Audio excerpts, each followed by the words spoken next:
We've been talking about Moses, and we talked about how he went up on Sinai. At first, he took up the elders and Aaron with him, and they had a party with God, in God's presence. The Bible says they saw him, and even described a little bit of what he looked like to them. And then they went back down the mountain. Moses got the 10 Commandments. Then Joshua, who was with Moses, heard a noise, and they went down the mountain and discovered that the people were worshiping a golden calf.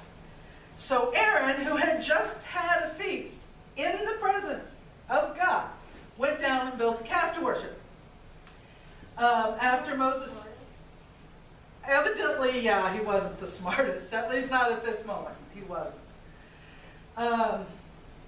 Sometimes our greatest temptations come after we have had our greatest experiences with God, as Satan hits you hard and tries to knock you back down.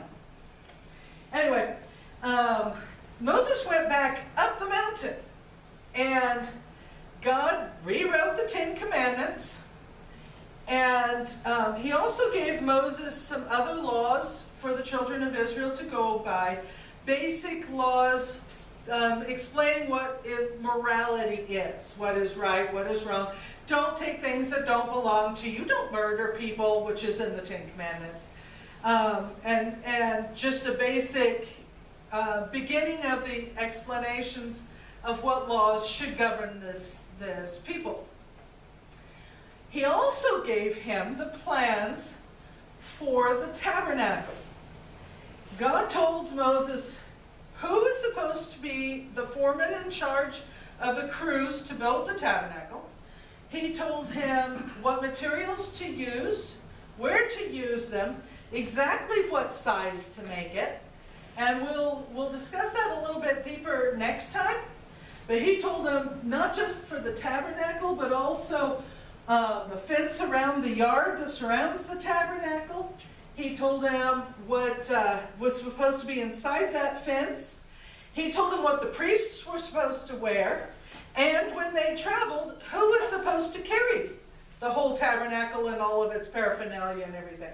He gave them very detailed instructions on what he was supposed to do. Moses asked God, he said, I want to see your glory. That little taste of feasting in your presence, I want more. I want to see your glory. God said, you can't see all of my glory because it's too much for you, it would kill you. But what I'm going to do, I'm going to put you in a crack in the rock, and I'm going to put my hand over your eyes and let my glory pass in front of you. And I'll move my hand, and you can see the back part of my glory. And that happened. Now, we don't know exactly what that meant, see his glory. I don't know if God paraded past him, and Moses got to see the back of his head, or there's been some speculation that God actually showed him all of history, but covered his eyes so he couldn't see the part beyond him. He could only see the part that was behind. And it was Moses that wrote our book of Genesis. So that is a possibility. The Bible tells us when he got off the mountain, his face glowed. It glowed so bright, he had to wear a veil over his face, because the people couldn't look at him, it hurt their eyes. That's how much his face glowed from being in the presence of God. So, from now on, when he spoke to the people, he put a veil over his face. When he went in the temple, in the tabernacle, not the temple, when he went in the tabernacle, he took the veil off, and he spoke with God. And the Bible tells us every time that he went in the tabernacle, that the pillar of fire and the cloud that was leading Israel would settle over the tabernacle and stay there while Moses talked with God. What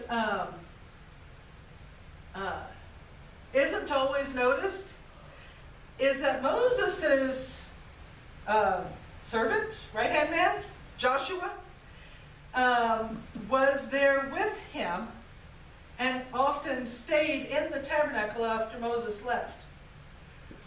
Joshua also had that experience of worshiping God and knowing who he was.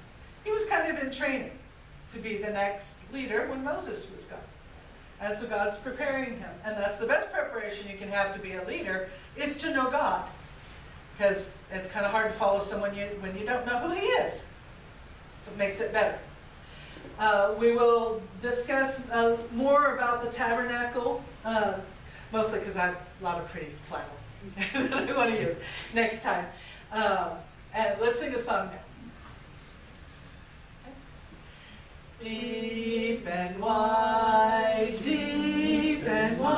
there's a fountain flowing deep and wide. Deep and wide, there's a fountain flowing deep and wide.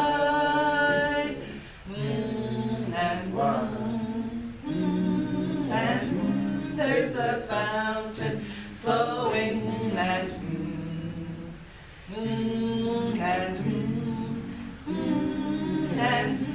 there's a fountain flowing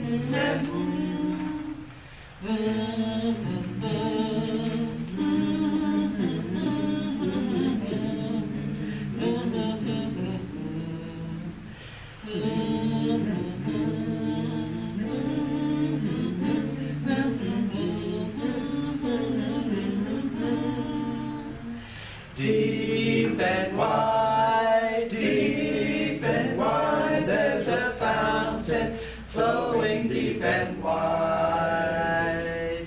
Deep and wide, there's a fountain flowing deep and wide.